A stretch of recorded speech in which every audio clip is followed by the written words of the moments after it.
Accept a name of string or character type and will try to display it.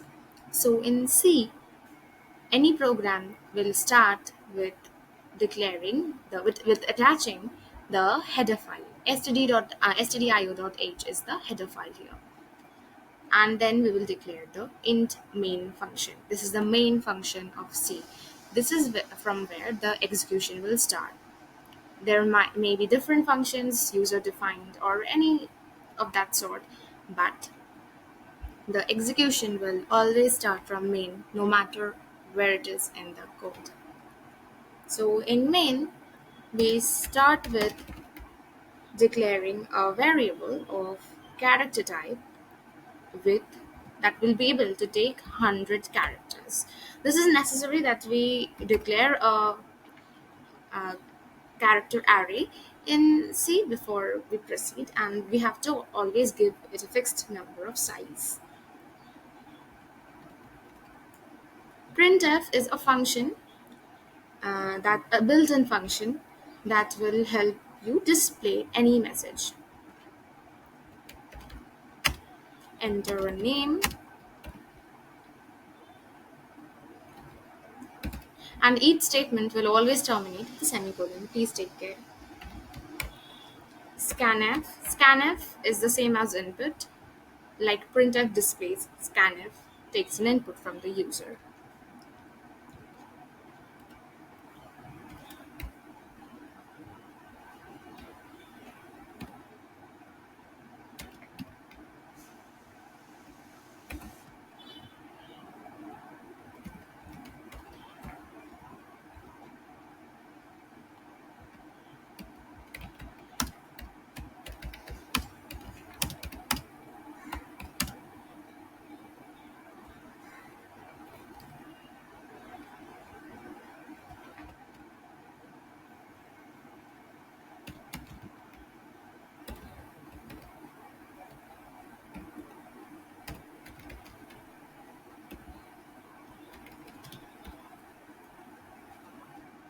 Since the main function is of int type, it's not void, so it will have to return a value.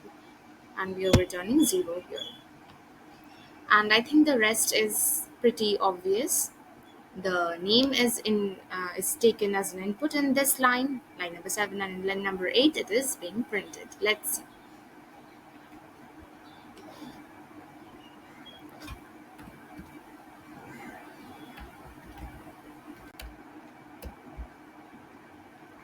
It's successful.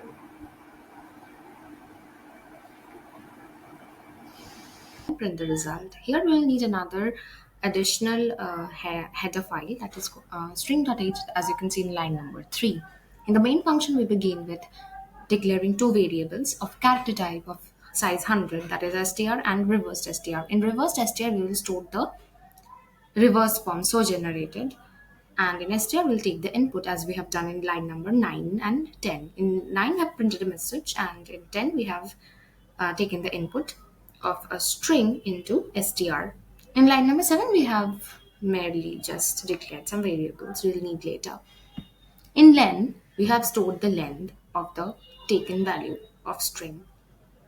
Now, this len will use a built-in function called strlen, which will automatically calculate the length. For example, if you look at the output part of my screen, you will see that if my entered word is yellow, it consists of 6 characters, so len will be 6. Now, this strlen function is a built-in function, and to use this, we have attached this header file called string.h. Now we will proceed on to a loop that we have started with I initialized at len minus 1. Now if len is equal to 6 here, then our I will be initialized at 5, j at 0 as given, j at 0, and this loop will run as long as I is greater than or equal to 0, and with each iteration I will be decreased by 1 and j will be increased by 1. So what happens in the loop, inside the loop, has been broken down into the output section of the screen, as you can see. So rev dot at the 0th position of reverse, The fifth position, the whatever the character there is at the fifth position of str will be assigned. That is at str5. Please follow the indexing given here.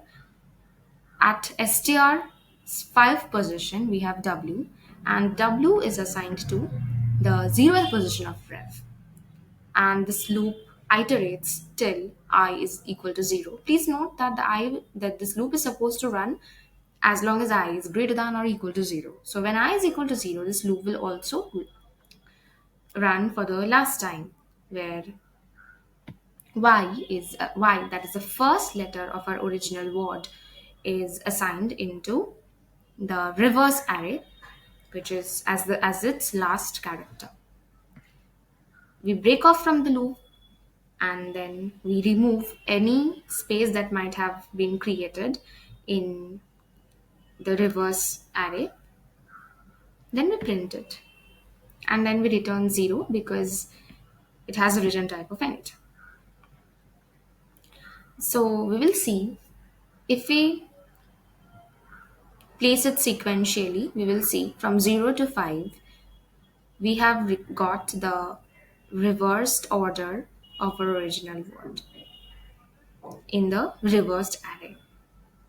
So yellow was it, and it will become WOLLEY. We will see, we'll run this program once.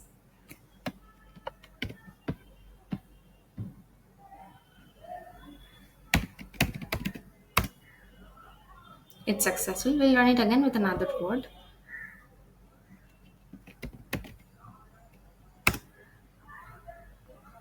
It's running. So that's it for today, and we'll meet soon with some other program. Thank you.